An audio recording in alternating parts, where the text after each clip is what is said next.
si Vanlalliana hian Christian mun nabar somni pali Khawvelah Pathianin ti kha Tenor patron request velea a base pat ka kan satoa a soprano chu Khawvelah Pathianin ti khania a tenor chu a solfa hian han sataila do mi do re mi fa so do mi so mi so mi so so mi so so mi fa fa so so so ti khani maya solfa long khat nai chu ala simple khop mai a thu chuan Khawvelah Pathianin mun tin renga o kim ti khania ti chuan ama a hnai reng fo tharau chak lo te tan ti atang hian a ki kha in thlak ta ni kan soyang kan E flat a kan sa kha B flat a in thlak ta ni mizo trong kan soi chuan a ki niam kan ti kha a kia kan han mang ta ni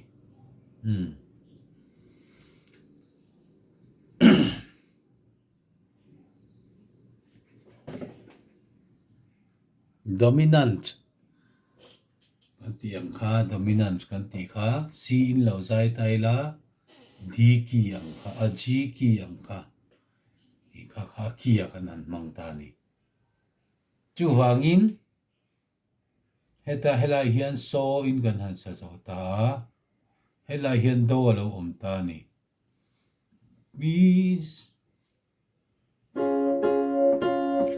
mi so so mi so so mi fa fa so so so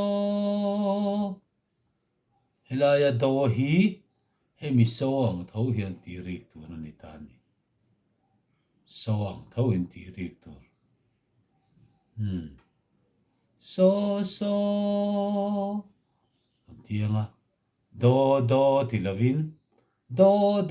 kan ti ang sorry hian do ti re do fa mi re so ipo hi fa mi re do ti tur khania ma se do ti lovin so kan ti don ani so ti do re so so la do ti la re so la so fa mi ti don ta ni kan hre thia mang chu ma a sol fain voi khat saliang mi so so mi so so mi fa fa so so so do ti re do fa mi re so ti do re so so la do ti la re so la so fa mi itu ran tani athu in tu na sang Khawvelah Pathianin mun tin renga o kim ama anai reng fo tharau chak lo te ta a o hriat phakin a nai fo kata na tha pathian nai chu ti khani don ta ni chi Vanlalliana khan re thiam ang chu mo re thiam lo te po kan om mai theya ma ro chu a ki thla kan ti chu ki dang khan heta hian e flatina in trana helaya hian b flatin ya dominance ki kan ti kha niam kan ti kha kan mang zoka ti chon helaya tang hian e flat a ki ngaya khan alut le ta ni a soprano po Khawvelah Pathianin mun tin renga okim ama nai reng fo thia rau chak lo te ta a o riat phakin a nai reng ka ta na tha pathian nai chu ti khani ta ni a tenor kha vui kha saliang Khawvelah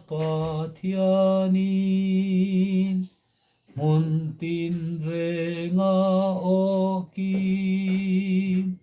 ama nai reng fo tharau chak lo te tat a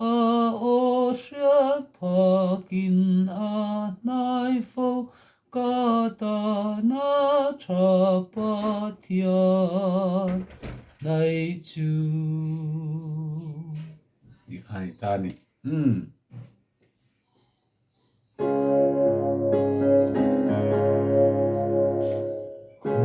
Khawvelah Pathianin mun tin renga okim ama nai reng fo tharau chak lo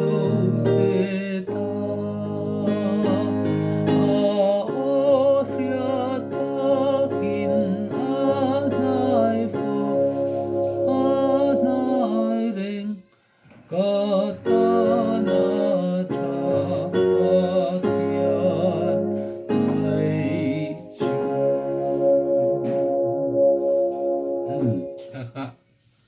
a soprano kha thuk hriat nan kan han sa zo khani